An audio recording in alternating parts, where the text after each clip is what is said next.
it's Terry Carr, and I'm here with Slash. And you're watching Pets Get Rocked. It's Terry Carr, and welcome to Pets Get Rocked Video Bites. This time, welcoming a legend. Slash is one of music's greatest players and one of music's greatest animal lovers.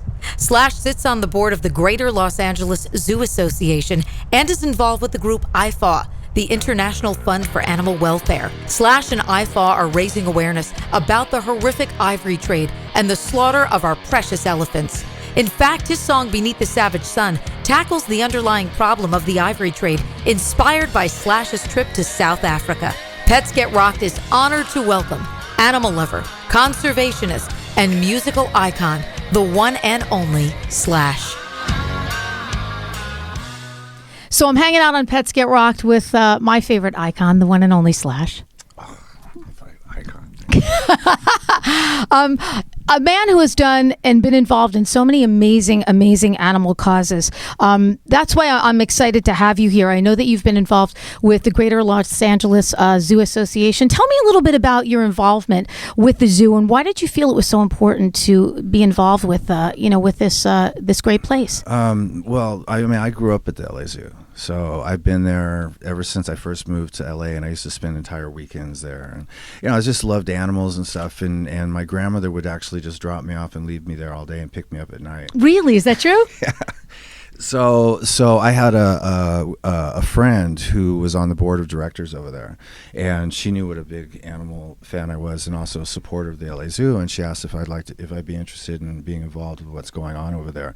A lot of new developments and this and that and the other. And I just jumped at the chance. So yeah, it's nice. I know you were very involved too with I guess it was like the pachyderms and the elephants there, and making sure that they really had what they needed. I know that there was some funding that was going to be cut. There was Billy. Billy the elephant. Yeah, I remember that. Well, he was an orphan from Thailand, and so we got him, and then we had a lot of backlash from all these activist groups that thought he shouldn't be in a zoo and that he should be in a sanctuary.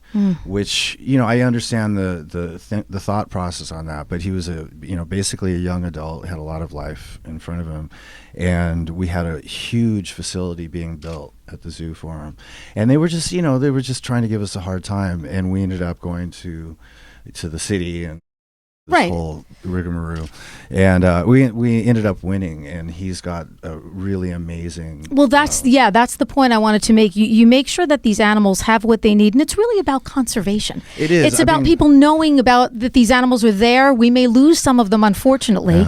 Well, I think about zoos. Zoos are a double-edged sword for me, because as much as a kid I loved to be able to go up and see animals up close, I never was really into the idea of them being caged. And old school zoos really were limited in their resources, and it wasn't always the best situation for animals. But nowadays, they really go to the ends of the earth to provide the right environment. And it's a matter of conservation, and breeding, and all that kind of stuff for animals that are looking like species that look like they're might be on their last leg, and it's a way of preserving some of those. And more than people know, actually. Tell me a little bit about IFAW, which I think is an incredible organization. I've been reading up on them. It's the International Fund for Animal Welfare. Right. They do so much. They do a lot. A lot. I mean, they're just a great, a fairly large organization of people who are out to do what they can to save as many species as possible. Yeah. And to raise money for the cause and so on. But they're really proactive and go to the ends of the earth to achieve their goals. Yeah, and they do so much. I mean, whether it's localized rescue or helping with the ivory trade, which is horrific, what's going on there. Yeah, I mean, with the ivory trade, it's just, trying to raise awareness so that people stop buying ivory so that we can just stop the ivory trade altogether. Yeah. Because it's depleting elephants at such a rate that it's past alarming. I think I read it was somewhere like 96 elephants a day, and every 15 minutes or something that we lose these elephants. And you want to say, hey guys, they're not just falling out of the sky. Eventually we're not going to have these beautiful, majestic, and feeling creatures around, just for a little bit of ivory here. That's one of the most important things. I mean, it shouldn't matter how intelligent animal is to be able to feel and care for their existence. But at the same time, elephants are so close to human beings as far as their intelligence and their memory and their feelings and all and babies being with mothers in a family unit and all of that. If they could actually speak, people would be just shocked at how intelligent they are, and we're just killing them off like they're gnats. You know? Yeah. And you've always been a fan of the reptiles. Yeah, of course. Was there really a point where you had like 80? Or like a crazy number? Roughly, if not more than that. Wow.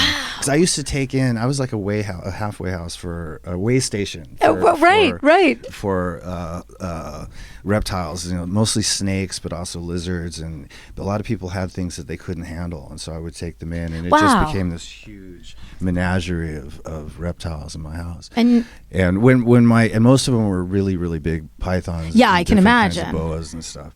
And then when my first son was born, I realized there's probably, you know, because you have some close calls with snakes and pets, you know, as far as like cats and dogs and stuff like that. And so I thought maybe I should sort of get rid of all these, you know, 20-foot long snakes. And you rehome them. And so I gave them all to different organizations and stuff. But yeah, big snake fan. I have an anaconda now that's actually at the Nashville Zoo. Do you really? Yeah. Wow.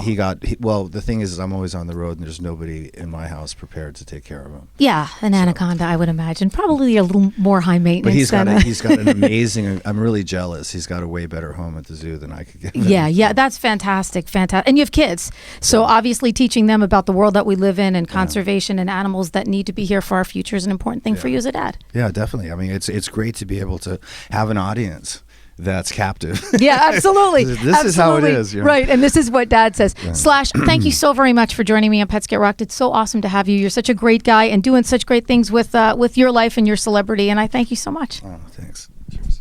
Check out this song, Beneath the Savage Sun, and listen to the lyrics carefully. This is a song that was written from an elephant's point of view.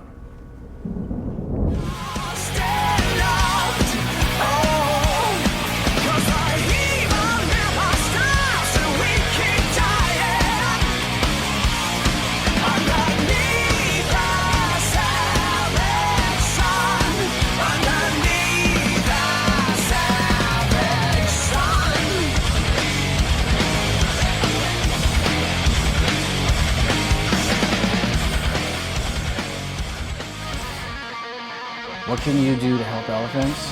Join me in the International Fund for Animal Welfare to take action. Go to ifaw.org/ivory. Protect elephants. Stop the ivory trade here at home. We can set an example for the world by stopping the ivory trade here in the U.S.